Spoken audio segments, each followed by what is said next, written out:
Bien, señores, un gusto estar nuevamente con ustedes. El día de hoy vamos a hablar sobre la clasificación de las obligaciones. Con esta clasificación vamos a llegar hasta el segundo examen parcial. Así que vamos a comenzar con la clasificación que hace la ley de las obligaciones según el sujeto. Cuando estamos hablando de las obligaciones según el sujeto, a lo que se refiere es cuántas personas intervienen dentro de la relación jurídica. Y entonces vamos a ver que en la mayoría de las relaciones jurídicas intervienen un deudor y un acreedor. Y cuando la obligación es de esta forma, deudor y acreedor, se conoce como una obligación simple. Pero nosotros no vamos a hablar hoy sobre esas obligaciones simples. Hoy vamos a hablar sobre las obligaciones mancomunadas. Cuando estamos hablando de obligaciones mancomunadas, debemos atender a la pluralidad de sujetos. Pluralidad de sujetos quiere decir que hay varios sujetos en cualquiera de los lados de la obligación. Sabemos que la obligación tiene dos lados. El lado activo, donde están los acreedores o el acreedor, y el lado pasivo, donde está el deudor o los deudores. En el caso de las obligaciones mancomunadas, vamos a encontrar esa pluralidad de sujetos. Es decir, vamos a encontrar varios acreedores o varios deudores. Entonces, para poder entender eso, vemos una tablita ahí que tenemos en pantalla y comienza con la pluralidad de sujetos en el lado activo. ¿Eso qué quiere decir? Que en una relación obligacional, en el lado activo, en el lado de los acreedores, hay varios acreedores, pero solo un deudor. Y entonces, como la pluralidad de sujetos se encuentra en el lado activo, se dice que esta es una obligación mancomunada activa, es decir, una obligación en donde hay pluralidad en el lado activo. Pero puede ser al revés, es decir, la pluralidad puede estar en el lado pasivo. Eso quiere decir que puede haber varios deudores y un solo acreedor.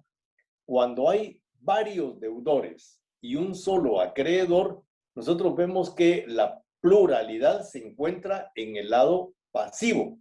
Por eso decimos que es una obligación mancomunada pasiva. Entonces, recapitulando, cuando hay varios acreedores y un solo deudor, se dice que la obligación es mancomunada activa. ¿Por qué? Porque la pluralidad se encuentra en el lado activo, donde están los acreedores. Cuando, por el contrario, hay varios deudores en el lado del... hay varios deudores y un solo acreedor, entonces decimos que esta es una obligación mancomunada pasiva, porque esa pluralidad de sujetos se encuentra precisamente en el lado pasivo. Ahora, podría ser que haya varios deudores y varios acreedores. Entonces, decimos que aquí hay una obligación mancomunada mixta, es decir, varios deudores, varios acreedores. ¿Por qué hacemos este esquema para poder entender eso? Cuando entremos a hablar sobre las obligaciones mancomunadas solidarias, nos va a servir este cuadrito, porque ahí vamos a ver los efectos que se producen cuando hay varios acreedores y un deudor, o cuando hay varios deudores y un acreedor, o cuando hay varios deudores y varios acreedores. Entonces vamos a ver cómo la ley resuelve ese problema. Pero hoy solamente vamos a hablar de la obligación mancomunada simple. que la obligación mancomunada simple no tiene nada que ver con la obligación simple. Cuando estamos hablando de mancomunidad, no se les olvide, estamos hablando de pluralidad de sujetos. En una obligación mancomunada, desde el momento que vemos la palabra mancomunada, estamos diciendo que en esa obligación hay varios sujetos, más de dos sujetos, en un lado, en el otro o en ambos lados. Entonces, la obligación simple, dijimos, es la obligación en la que hay un solo deudor y un solo acreedor. Pero cuando ya le agregamos a eso la palabra mancomunado, entonces entendemos que hay varios acreedores o varios deudores o varios deudores y varios acreedores. La mancomunidad implica pluralidad de sujetos. Y el artículo 1347 establece lo siguiente. Dice, hay mancomunidad cuando en la misma obligación son varios los acreedores o varios los deudores. Esa definición es clarísima, clarísima. Hay mancomunidad cuando hay varios deudores o varios acreedores. Y yo solo le agregaría a esta norma o varios deudores o varios acreedores. Y, perdón, varios deudores y varios acreedores, para que quedara completo lo de la tablita. Vale. Entonces, hablar de mancomunidad simple. La mancomunidad simple la vamos a entender nosotros cuando vemos que existe pluralidad de sujetos en uno de los lados, ya sea el activo o el pasivo, pero el objeto está dividido. La prestación, la obligación misma está dividida en tantas partes como sujetos haya.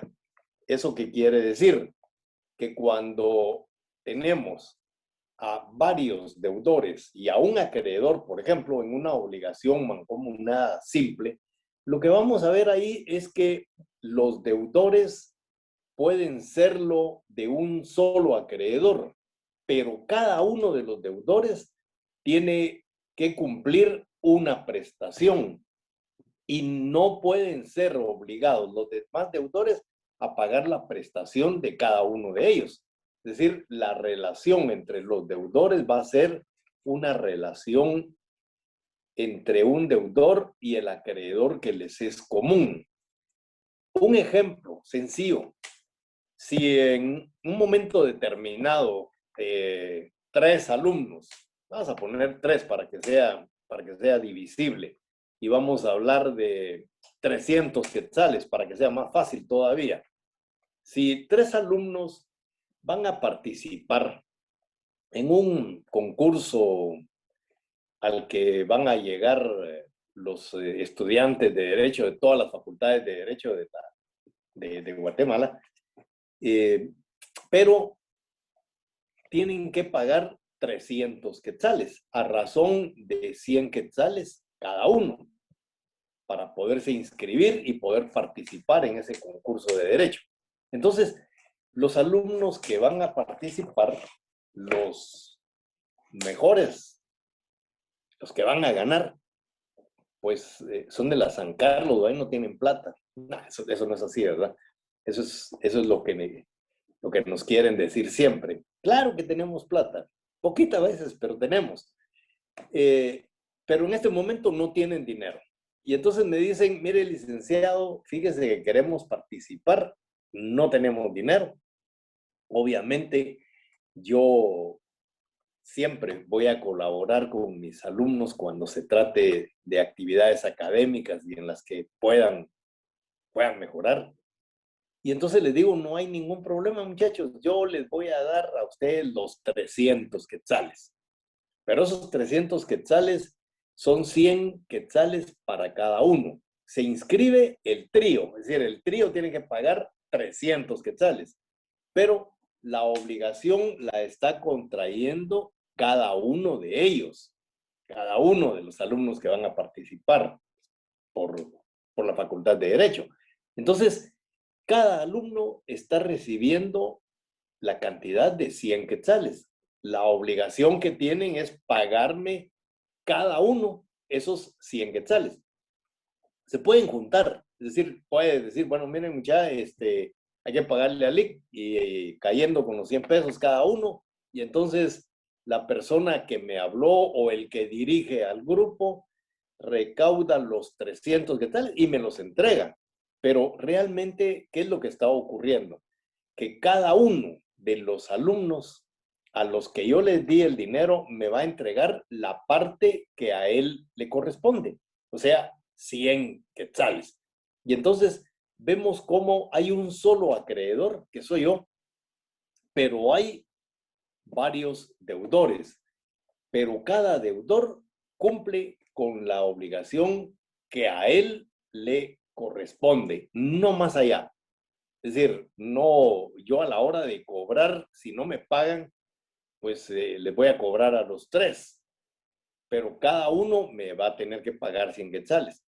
Y si uno de ellos no me paga, no puedo obligar a los otros dos a que dé 50 quetzales cada uno para pagar la deuda del que no quiere pagar o el que no paga.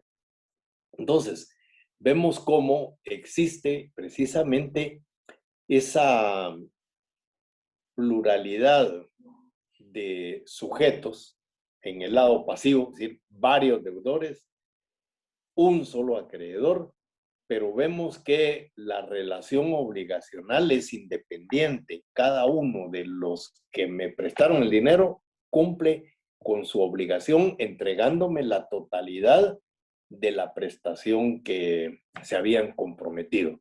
Eso es precisamente una obligación mancomunada simple, porque si ustedes se dan cuenta, siguiendo más o menos la línea de la obligación simple en la que hay un deudor y un acreedor, aquí estamos viendo un deudor que tiene que pagarle directamente al acreedor, otro deudor que tiene que pagarle directamente al acreedor y otro deudor que tiene que pagarle directamente al acreedor.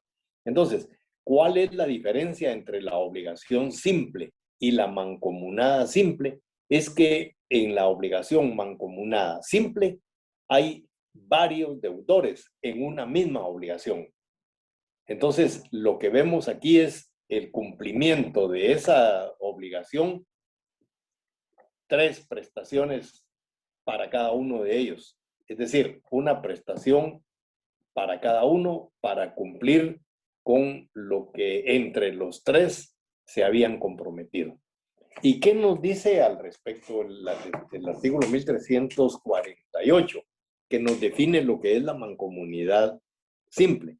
El problema, la redacción es un poco rara, pero dice, por la simple mancomunidad no queda obligado cada uno de los deudores a cumplir íntegramente la obligación.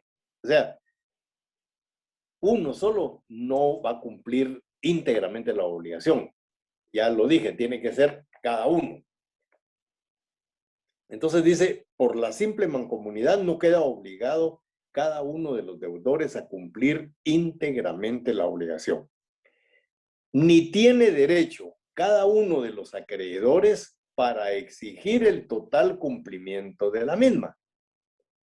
En este caso, el crédito o la deuda se consideran divididos en tantas partes como acreedores o deudores haya. Y cada parte constituye una deuda o un crédito separado. Bueno, ponía el ejemplo de una obligación mancomunada simple pasiva, es decir, varios deudores y un solo acreedor. Pero ¿qué pasa si es al revés? Si son varios acreedores y un solo deudor. Vamos a ver, invirtámoslo. Una persona necesita 300 quetzales y me los pide. Pero yo no tengo 300 quetzales, solo tengo 100. Y entonces 2 de ustedes me dicen, mire, Lic, yo puedo dar 100, y el otro me dice también, Lic, yo también puedo dar 100. Entre los 3 completamos los 300 quetzales y se los damos a la persona que nos los pidió. Entonces, ahí estamos en presencia de una obligación mancomunada simple, activa. ¿Por qué activa? Porque la pluralidad se encuentra en el lado activo, en el lado de los acreedores.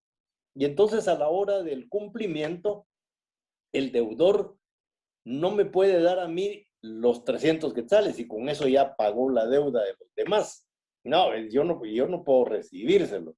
Es decir, lo que va a ocurrir es que el deudor le va a pagar 100 quetzales a uno de los compañeros que se los dio, 100 quetzales al otro y 100 quetzales a mí. ¿Qué pasa si me entrega a mí los 300 quetzales? Bueno, lo que pasa es que yo los puedo agarrar y me los gasto. Y entonces los otros dos van a tener que demandarme. Entonces, las obligaciones pasivas, donde hay varios deudores y un acreedor, son las obligaciones más recurrentes, las que nosotros vemos con mucha frecuencia. No así la de los varios acreedores, precisamente por ese problema, que si se le paga directamente a uno de los acreedores, posteriormente vienen los problemas, porque dos de los acreedores se van a quedar sin cobrar probablemente. Ahora, si soy honesto, pues le voy a dar a cada quien sus 100 quetzales y la deuda está pagada y cero problemas. El problema sería que uno de los acreedores reciba todo y se lo gaste. Entonces, no es muy frecuente ver obligaciones mancomunadas simples de varios acreedores, como tampoco lo es en las obligaciones solidarias, pero lo vamos a ver más adelante y vamos a ver cuáles son las consecuencias de ello. En el tema de los efectos de la obligación mancomunada simple, encontramos en el artículo 1349 que los actos de uno solo de los acreedores dirigidos contra uno solo de los deudores no aprovechan a los otros acreedores ni perjudican a los otros deudores. ¿Cómo así? Miren, estos tres deudores deben pagarle al acreedor 300 quetzales, dijimos, pero cada uno debe 100. ¿Eso qué quiere decir? Que el acreedor puede demandar el pago de la deuda a los tres, pero también puede demandar la deuda de uno solo de ellos. Pero si demanda a uno solo de ellos, lo va a demandar solo por los 100 quetzales que éste le debe, no por los 300 que le deben juntos, sino solo lo que debe uno. Y entonces dice la ley que todos los actos en contra de este deudor demandado favorecen al acreedor solo con respecto al demandado. Y en el caso del demandado, todo lo que le perjudique a él o todos los derechos que tenga él van a ser solo para esta persona. Es decir, ni perjudica a los demás, ni les da derechos a los demás. ¿Cómo darles derechos? Demando al deudor yo como acreedor y me interpone una excepción. Pensemos en una excepción que vote todo el proceso, una excepción de pago, por ejemplo. Es decir, él dice que ya me pagó y yo no me recuerdo que me haya pagado y lo demando. Y ya dentro del proceso presenta el documento o un documento en donde consta que efectivamente ya me había hecho el pago. Entonces, esa demanda se va a declarar sin lugar, el juez la va a declarar sin lugar porque ya la deuda que él tenía estaba pagada. Pero yo no puedo argumentar, sí, él ya me pagó, pero los otros dos no. Entonces, A eso se refiere la ley cuando dice que solo va a afectar esa relación existente entre el acreedor y uno de los deudores mancomunados, pero no afecta a los demás. Es decir, la acción contra uno de ellos es solo contra uno de ellos y los efectos es contra ese nada más. Los otros no se ven afectados de ninguna forma. El artículo 1350 dice que la mora o la culpa de uno de los deudores no afecta a los demás. Es decir, uno de ellos no me paga. Los otros sí pagan en tiempo. Entonces, esta persona que no me paga, la pregunta que se hace uno es si está en mora. Bueno, la mora es una institución que vamos a ver más adelante, pero adelanto un poquito para que podamos entender esta norma. Cuando se dice que una persona está en mora, es que la persona está retrasada en el pago de la obligación. Es decir, había un plazo para pagar y la persona no pagó. Y entonces ahí comienza ya el tema de la mora. Pero estar retrasado en el cumplimiento de una obligación no vuelve a una persona morosa.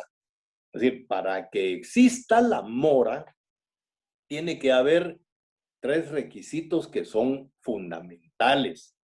Primero, tiene que haber retraso en el pago de la obligación. Luego tiene que haber culpabilidad en ese retraso. Aquí entramos al tema nuevamente del caso fortuito o fuerza mayor.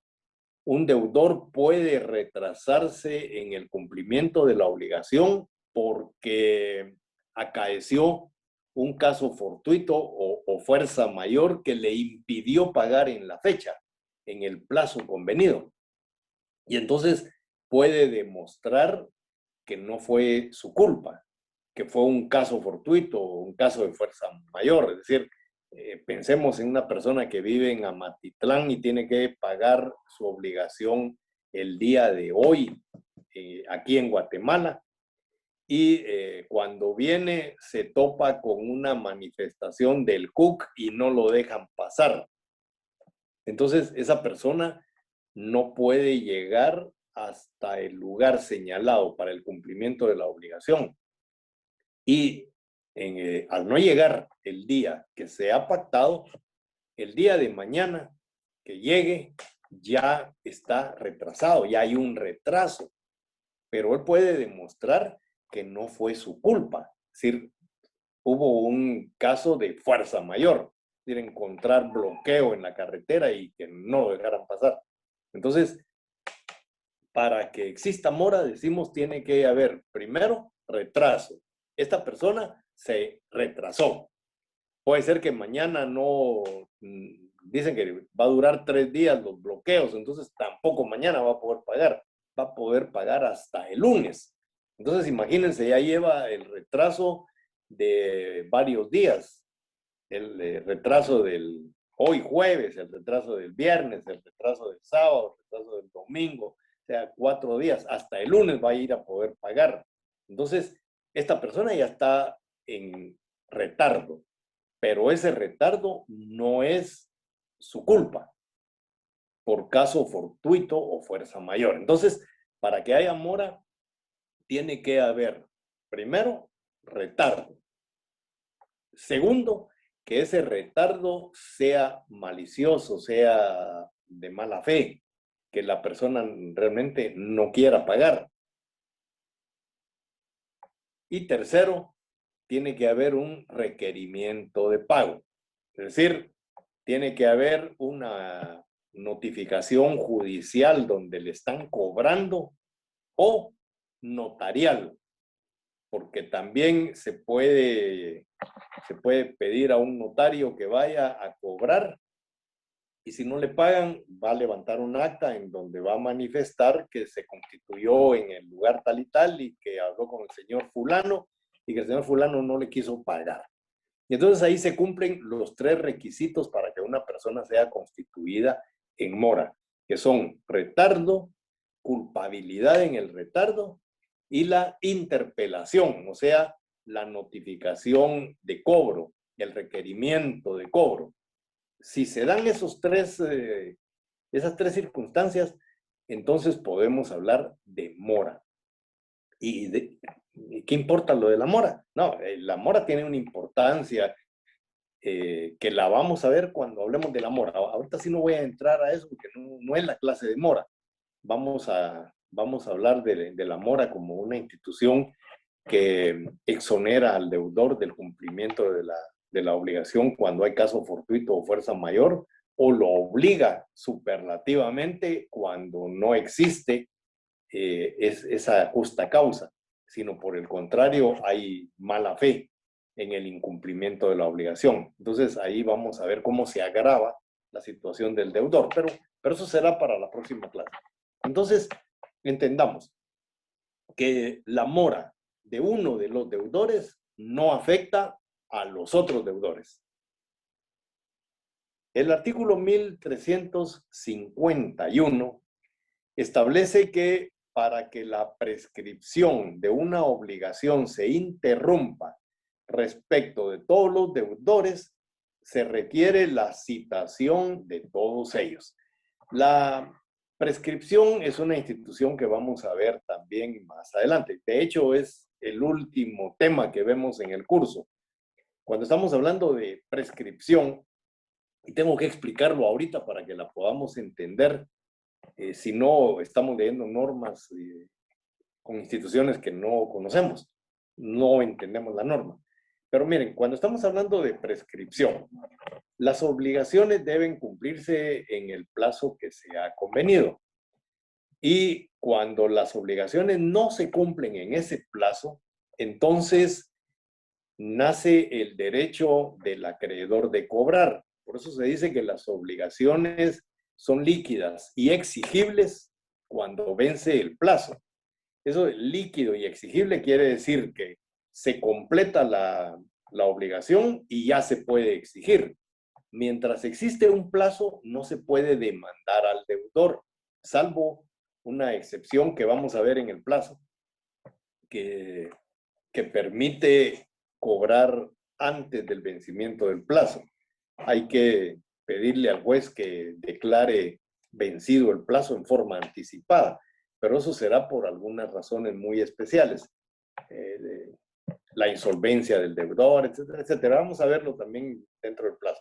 Pero dentro del plazo no se puede exigir el cobro. Para que el acreedor pueda cobrar, tiene que esperarse hasta que el plazo venza. El día que vence el plazo, al día siguiente, el acreedor ya puede cobrar la obligación. Pero ese derecho para cobrar la obligación no es eterno, también tiene su plazo. Y entonces vamos a ver varios plazos, por eso les digo, cuando veamos el plazo, ahí vamos a entrar a conocer los varios plazos que podemos utilizar. El acreedor no cobra en el vencimiento del plazo, tiene cierto tiempo para cobrar, a veces 2 años, a veces meses, a veces tiene horas nada más para hacerlo. Y bueno, dependiendo de la naturaleza de la obligación, así va a ser el plazo para que el acreedor cobre. Si la obligación debía de cobrarla dentro de 2 años, digamos, es decir, venció el plazo de la obligación, luego él tiene 2 años para poder cobrar. Si vencidos los 2 años, esa persona no ejerce su derecho de cobro, no cobra, entonces, vencido ese plazo, nace la institución que se llama la prescripción. Es decir, la obligación pierde coercibilidad.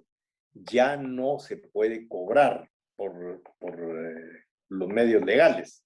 Es decir, lo podrán cobrar de otra forma, pero es decir, una obligación que ya prescribió es una obligación que ya no se puede cobrar judicialmente, que es la forma de cobrar las obligaciones a través de un proceso. de cobro de la obligación. Entonces, esa persona, ese acreedor que no cobró al vencimiento del plazo de la obligación y que tampoco lo hizo durante el plazo que la ley le otorga para que pueda ejercitar su derecho de cobro, en el momento que ese derecho vence, nace la prescripción. Y entonces la obligación se convierte en una obligación natural. ¿Natural por qué? Porque carece de coercibilidad. Ya no se puede, ya no se puede cobrar a través de los órganos jurisdiccionales, como es lo correcto. Eso no quiere decir que el acreedor no cobre, desde luego puede cobrar, pero jamás le van a declarar con lugar su acción de cobro por haber prescrito su derecho.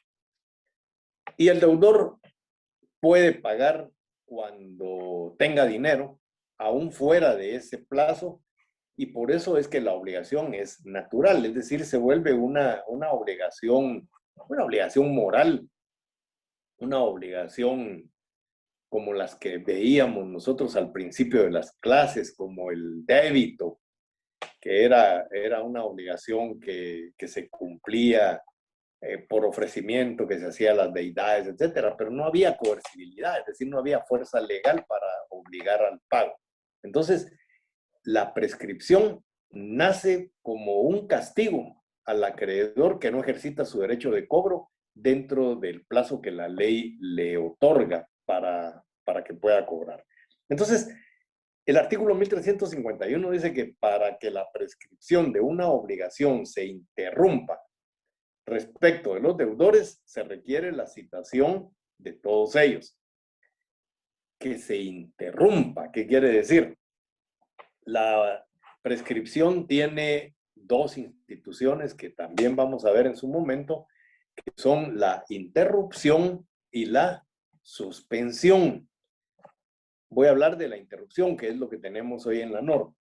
Cuando hablamos de la interrupción de la prescripción, es que cuando la obligación vence, dijimos, es el momento que se debe cobrar, el momento legal para el cobro. Si no se cobra en ese momento, la ley nos otorga un plazo para poder cobrar. Si pensemos por un momento que el plazo fuera de 2 años, bueno, y transcurre el tiempo, ya pasó un año y el acreedor no cobra. Y comienza cada día uno a acercarse más al plazo para que nazca la prescripción. El deudor está cerca de liberarse del cumplimiento obligatorio de la deuda, es decir, coercitivo de la deuda. Y entonces ya se va acercando a los 2 años, pero de repente viene la interrupción. ¿En qué consiste la interrupción? Que cuando se interrumpe ese plazo, todo el tiempo que ha ganado el deudor para liberarse regresa a cero, es decir, como que comenzara a correr el tiempo. ¿Y eso cuándo se consigue? Se consigue de varias maneras. Cuando veamos la prescripción voy a ahondar en eso, pero una de ellas es aceptando la deuda de una forma expresa. Ocurre mucho, voy a poner el tema de las tarjetas de crédito, que ocurre con mucha frecuencia eso. A la persona, al deudor, le mandan una cartita de un bufete que se encarga de cobrar esas deudas, diciéndole que debe tanto, etcétera, etcétera, y que si no paga, lo van a demandar. Entonces mucha gente contesta y le dice, mire, señor licenciado, fíjese que es que no he podido pagar porque no tengo trabajo y todo eso, pero en cuanto tenga un dinerito, les voy a ir a pagar. Bueno, con esa contestación está aceptando la deuda y de conformidad con la ley en ese momento rompió la prescripción. Cuando a uno le mandan una cartita de esas cobrándole, no hay que contestar, menos por escrito. Pero no solo por escrito, también lo llaman a uno por teléfono y ni siquiera educados. Algunos llaman insultando a la gente, ¿verdad? Y la idea de insultar a la persona no es porque los tipos sean necesariamente maleducados, que sí lo son, pero en el fondo tiene una razón, y la razón es sacarlo a uno de control. El enojarlo para que uno en un momento determinado diga, sí, mire, le voy a pagar cuando se me dé la gana. Bueno, cuando diga, le dice, les voy a pagar cuando se me dé la gana, ya está aceptando que tiene una obligación. Entonces, cuando a uno lo llaman de las tarjetas de crédito a cobrarle, pues lo que tiene que hacer uno es cortar inmediatamente y pues si no se puede, lo de siempre, ¿verdad? Mire, yo no tengo ninguna obligación con ustedes y ya dejen de estarme molestando y cuelgan y todo. Bueno, por qué es eso? Porque esas llamadas están siendo grabadas. Y recuérdense que las grabaciones se pueden presentar como medios de prueba y ahí hay reconocimiento de una deuda y eso interrumpe la prescripción. Otra forma de la interrupción de la prescripción es cuando a uno le llega la notificación de un juez donde le dicen que uno fue demandado. En el momento que a uno le notifican, en ese momento se interrumpe la prescripción. Entonces, cuando se interrumpe la prescripción, el tiempo que se ha ganado para la liberación regresa a cero y comenzaría otra vez a correr el tiempo y el derecho del acreedor para cobrar. En términos generales, señores, esto es la obligación mancomunada simple, a diferencia de la obligación mancomunada solidaria, sobre la cual vamos a hablar el día martes. Hoy no voy a tocar la obligación mancomunada solidaria más que en su definición, porque esa sí tiene muchas normas y entonces ahí sí nos va a llevar un poquito más de tiempo.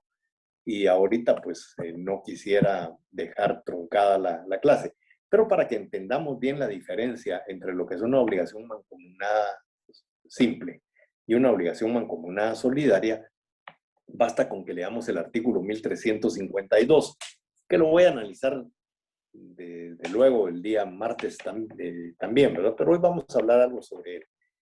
Dice el artículo 1352, mancomunidad solidaria. La obligación mancomunada es solidaria cuando varios deudores están obligados a una misma cosa, de manera que todos o cualquiera de ellos pueden ser constreñidos al cumplimiento total de la obligación. Y el pago hecho por uno solo libera a los demás. Y es solidaria con respecto a los acreedores cuando cualquiera de ellos tiene el derecho de exigir la totalidad del crédito y el pago hecho a uno de ellos libera al deudor. Entonces, si vemos en esta definición de lo que es la obligación mancomunada solidaria, vemos el artículo 1349, que ya leímos, que dice: los actos de uno de los acreedores dirigidos contra uno solo de los deudores no aprovechan a los otros acreedores ni perjudican a los otros deudores. En la obligación mancomunada simple dijimos que había tantas relaciones obligacionales como sujetos hay en la obligación. Y todas esas relaciones obligacionales son independientes. Y entonces la acción dirigida contra uno de ellos solo afecta al deudor contra el que se dirigió esa acción. Pero vemos que en la obligación mancomunada solidaria no es así. En la obligación mancomunada solidaria dice la ley que las acciones dirigidas contra cualquiera de los deudores los afecta a todos. O dice que cuando los deudores, defendiéndose, actúan en contra de cualquiera de los acreedores, cuando son varios los acreedores, dice que afecta a todos los acreedores. Entonces, en la obligación mancomunada solidaria vamos a ver cómo cualquiera de los deudores, dice, puede ser constreñido, es decir, puede ser obligado al pago de la totalidad de la deuda. mientras que en la obligación mancomunada simple, cada deudor responde por sí mismo, no responde por los demás. Y esa es la diferencia que yo quería dejar marcada el día de hoy para que entendamos con meridiana claridad lo que es la obligación mancomunada y especialmente la obligación mancomunada simple, que es lo que tocamos este día. El martes hablaremos ya sobre la obligación mancomunada solidaria y entonces creo yo que no vamos a tener mayor problema. Bueno, señores, la clase de hoy fue cortita, así que aprovechen. Nos vemos en unos minutos. Les paso inmediatamente el link y entramos a resolver cualquier duda.